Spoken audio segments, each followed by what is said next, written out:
Actually district Poonch में एक गांव है गुरसाई, वहाँ का रहने वाला हूँ। मेरी बेसिक एजुकेशन पुंछ में ही हुई है।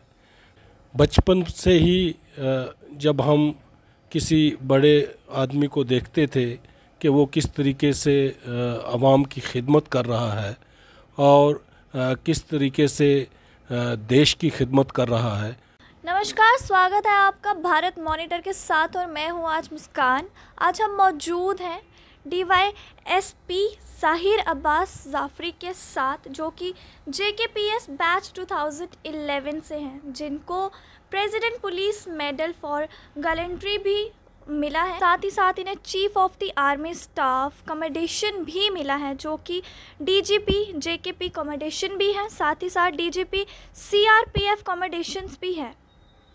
आइए बात करते हैं सर से कि उनको उनकी ज़िंदगी में इस डेजिग्नेशन तक पहुंचने में क्या क्या परेशानियां हैं जिनका सामना करना पड़ा। सर, सबसे पहले तो मैं भारत मॉनिटर की पूरी टीम की तरफ से आपका स्वागत करती हूं।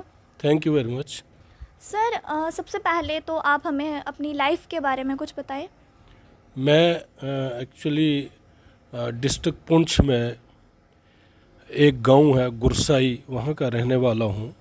मेरी बेसिक एजुकेशन पुंछ में ही हुई है। फिर मैंने MSc केमिस्ट्री की है चौधरी चरण सिंह यूनिवर्सिटी मेरठ से। उसके बाद मैंने एजुकेशन डिपार्टमेंट ज्वाइन किया था और साथ ही साथ शुरू में ही सिविल सर्विसेज में आने का शौक़ था, तो साथ साथ में तैयारी करता रहा और 2011 बैच में मेरी सिलेक्शन हो गई और एज ए DSP तब से काम कर रहा हूँ। तो सर, ऐसी क्या चीज़ थी जिससे आपको सिविल सर्विसेज ज्वाइन करने का मोटिवेशन मिला हो? बचपन से ही जब हम किसी बड़े आदमी को देखते थे कि वो किस तरीके से आवाम की खिदमत कर रहा है और किस तरीके से देश की खिदमत कर रहा है, तो एक जोश था कि हम भी उस पॉइंट पे पहुँचें, उस मंजिल पे पहुँचें कि जहाँ पे हम लोगों की और देश की खिदमत कर सकें। उसी मोटिवेशन ने हमें आगे बढ़ाया और हमने कोशिश की, तैयारी की और हमारी सिलेक्शन हो गई और उसके बाद मुल्क और कौम की खिदमत कर रहे हैं। तो सर, यहाँ तक पहुँचने में, यानी जिस डेजिग्नेशन पर आज आप हैं, तो यहाँ तक पहुँचने में आपको ऐसी क्या क्या हर्डल्स, यानी ऐसी क्या क्या परेशानियाँ थी जिनका सामना करना पड़ा? परेशानियाँ कुछ भी नहीं होती, इसमें सिर्फ हमें पढ़ना है और पढ़ के एक्स्ट्रा ऑर्डिनरी नॉलेज गेन करना है। कंपटीशन के लिए पढ़ना है, compete करके लोगों से आगे निकलना है और अपने अंदर एक ऐसा हुनर पैदा करना है कि हम किस तरीके से कौम और मुल्क की खिदमत कर सकते हैं। बस वही जज्बा था जिसके तहत मेरी सिलेक्शन हुई, क्योंकि मैं सिर्फ यही सोचता था कि सिविल सर्विसेज में ही जाना है और वहाँ पे लोगों की खिदमत करनी है। सर, आपकी पहली पोस्टिंग कब और कहाँ हुई थी? मेरा इसमें सिविल सर्विसेज में आने के बाद मेरी फ़र्स्ट चॉइस यही थी कि मैं पुलिस में जाऊं, क्योंकि बचपन से ही 26 जनवरी पे या 15 अगस्त पे परेड करना और फिर भारत के फ्लैग को सल्यूट करना, ये एक आदत बन चुकी थी और ये इसी जज्बे के तहत मैंने अपने इस डिपार्टमेंट को चुना। पहली पोस्टिंग ट्रेनिंग के बाद अनंतनाग में हुई, फिर हम वैली में ही रहे, अलग अलग जगहों पे अलग अलग डिस्ट्रिक्ट्स में काम करते रहे एज ए DSP और जो असाइनमेंट डिपार्टमेंट ने दी वो अच्छी तरह निभाने की कोशिश की। आज यहाँ पे हम पहुँचे हैं, यहाँ पे भी कोशिश करेंगे कि अच्छी तरह लोगों की सेवा की जा सके।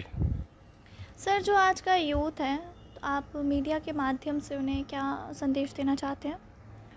हर आदमी को ये सोचना चाहिए कि हम किस तरीके से कौम और मुल्क की खिदमत कर सकते हैं।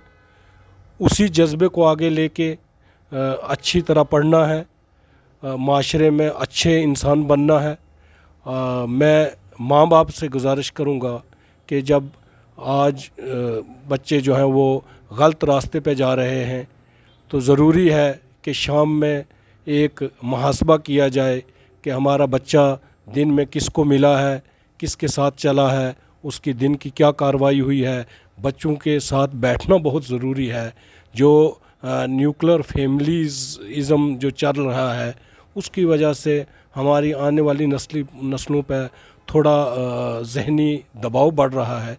उसको ख़त्म करने के लिए हमें ज़रूरी है कि हम अपने माशरे के जो अच्छे लोग हैं उन का अपने औलाद को बताएं, उनके बारे में जो मज़हबी रहनुमा है उनके बारे में बताएं।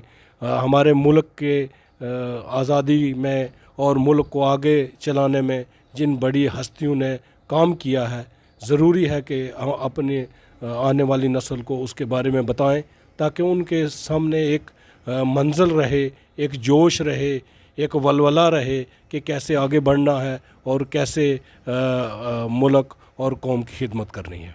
जिस टाइम आप अनंतनाग में थे, जैसे कि कहना है कि Anantnag high peak of militancy है, तो आपने किस तरह से वहाँ पर शांति बनाए रखी या फिर क्या ऐसी प्रॉब्लम्स थी जो वहाँ रहकर आपको फेस करनी पड़ी? सिर्फ अनंतनाग ही नहीं, साउथ कश्मीर के अलग डिस्ट्रिक्ट्स में भी काम किया, एंटी मिलिटेंसी काम किया, जो सीनियर्स ने जो असाइनमेंट दी उस पर काम किया।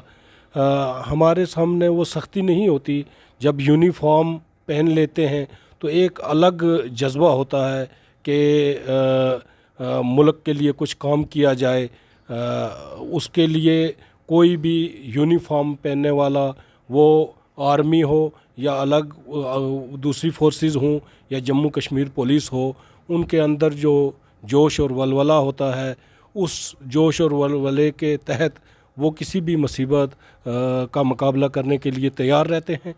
उसी में मैं भी उनका एक हिस्सा था और जो भी मुसीबत आई हमने वो खुशी खुशी उसको पार किया और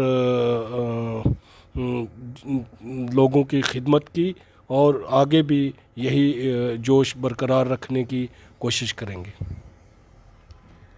तो ये थे DYSP ज़ाहिर अब्बास जाफ़री जी, जिनकी आज हमने लाइफ के बारे में सुना है कि उन्होंने अपनी लाइफ कैसे व्यतीत की है, कैसे अपनी जॉब को लेकर कैसे उनका जज्बा था या अपनी एक डेजिग्नेशन को पाने के लिए उनका जज्बा था। आगे की और अपडेट्स के लिए बने रहें भारत मॉनिटर के साथ। कैमरामैन नवीन के साथ मुस्कान।